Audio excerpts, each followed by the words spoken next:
Hello everyone and welcome to another video. My name's Keir Smith. For today's video I'd like to share with you my first experience of the Rolling Stones, the first album I ever heard by them. My good school friend Alex Marshall loaned me a tape cassette of It's Only Rock and Roll. It was a copied tape cassette, likely copied from CD, and so I didn't have any artwork to observe. It just had the 10 tracks, the track listing and the music on the tape. At this point in my life, at just 16 years old, I'd been into the Beatles heavily for around about 18 months, I reckon, and I'd likely been telling all of my schoolmates how great they were. And I remember a couple of my mates saying, "Oh, my dad much preferred the Rolling Stones." And so Alex kindly offered to bring me in some Rolling Stones music, and he presented me with It's Only Rock and Roll. And this was back in 1997, pre-internet years, so I'd read a little bit about the Rolling Stones, mainly in Beatles books, and I'd heard that they were a great rock and roll band, one of the best ever. And so I was keen as mustard to get It's Only Rock and Roll home, play it and see what all the fuss was about. And so I'll go through the 10 tracks on the album now and tell you what I like about them, what I don't like about them, what I thought of them as a 16-year-old boy, and what I think of them now as a 43-year-old guy. This was my first Rolling Stones album. It's Only Rock and Roll. So the album opens with what I now know to be typical Stones muscle, the crunching chord riff and soloing that opens If You Can't Rock Me.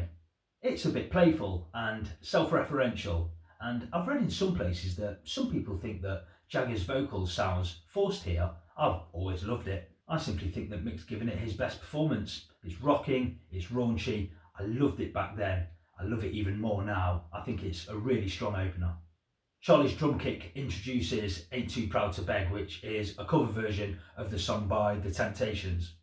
Sound-wise, I always thought that it flowed on very nicely and naturally from the opening track. It's got a catchy chorus. Billy Preston had some nice piano here. I remember liking it a lot more back then. Its star has faded a little bit since, but I still think it's a good song, but no more than that. Onto the big hit single, It's Only Rock and Roll, but I like it. And I've since read that this song was born out of a late night jam. How about this for a supergroup?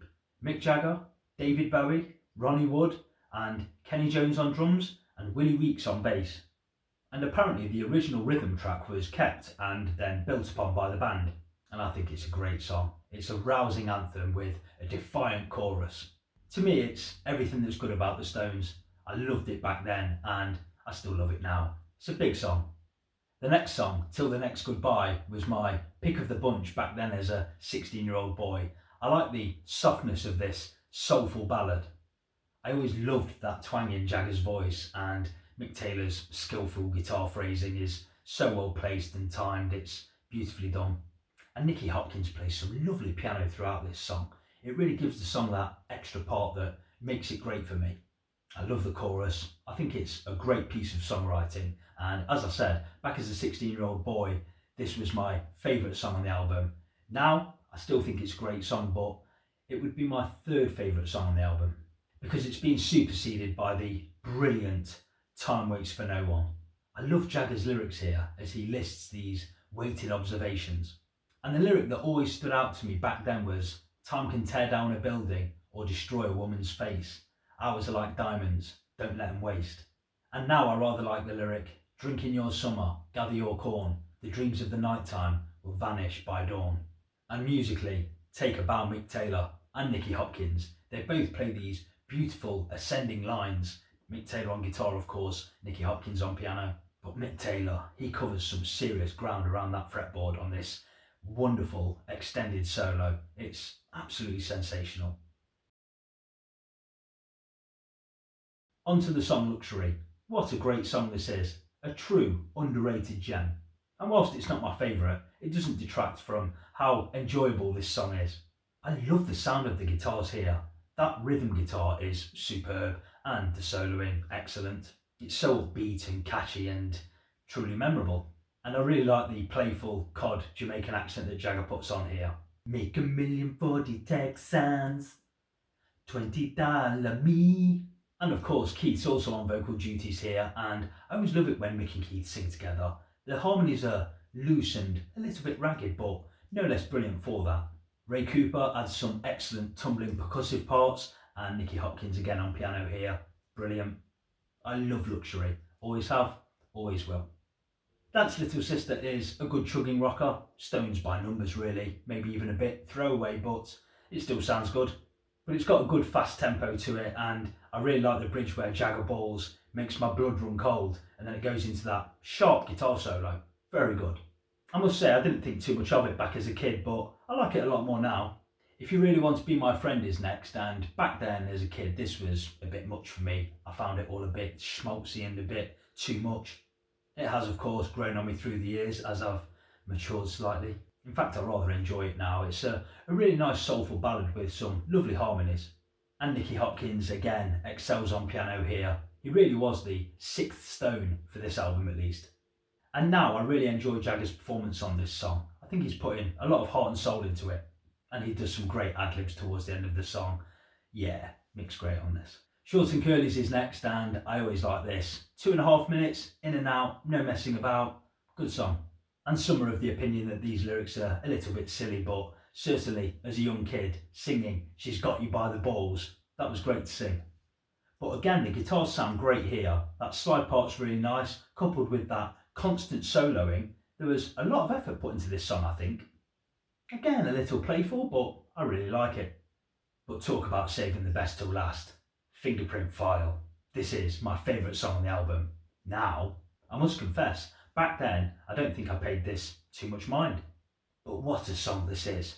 Just the sound immediately of those heavily phased guitars. That is a great big sound. For me, this is the Rolling Stones at their very best. This is one seriously cool groove. It could well be my favourite Mick Jagger performance because this song is a true performance. His singing in the verses is brilliant as he bemoans some little jerk in the FBI keeping papers on me 6 feet high. It gets me down. And I love all of that squalling guitar soloing that goes on throughout the track. That is brilliant. And it's Mick Taylor, of course, who plays the oh so funky bass line. Charlie's great on the drums here, and he puts in some great fills, perfectly timed, and keeps the song moving and grooving.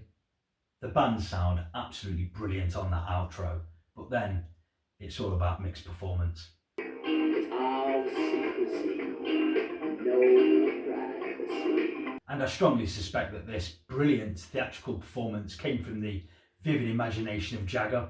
A truly great song, an outstanding performance, 10 out of 10, a top 10 Stones song, probably top 5.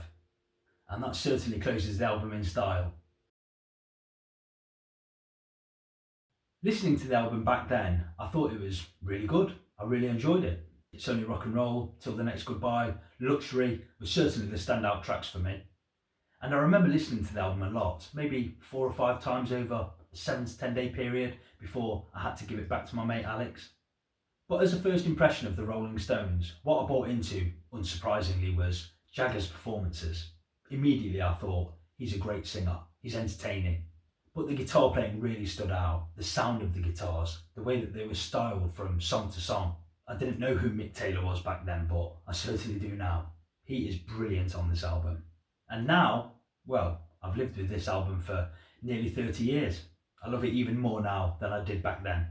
I don't care what anybody says, I think this is a really strong Stones album. It doesn't quite hit the heights of Sticky Fingers or Exile on Main Street for me, but it's a top 5 Rolling Stones album for me. Till the Next Goodbye, Time Waits for No One, and of course Fingerprint File would all rank very high on my list of favourite Stones songs, which I'll get round to one day. So yeah, high praise from me. It's Only Rock and Roll, my first Rolling Stones album. I like it. What do you think of this album? Please let me know your thoughts down in the comment section below. Do you think it gets unfairly dismissed after that admittedly great run of albums that preceded it? Or do you simply think it's average Stones? Let me know. And of course, thanks as always for watching this video. I hope you enjoyed it, and I'll see you for my next video sometime soon. Bye for now.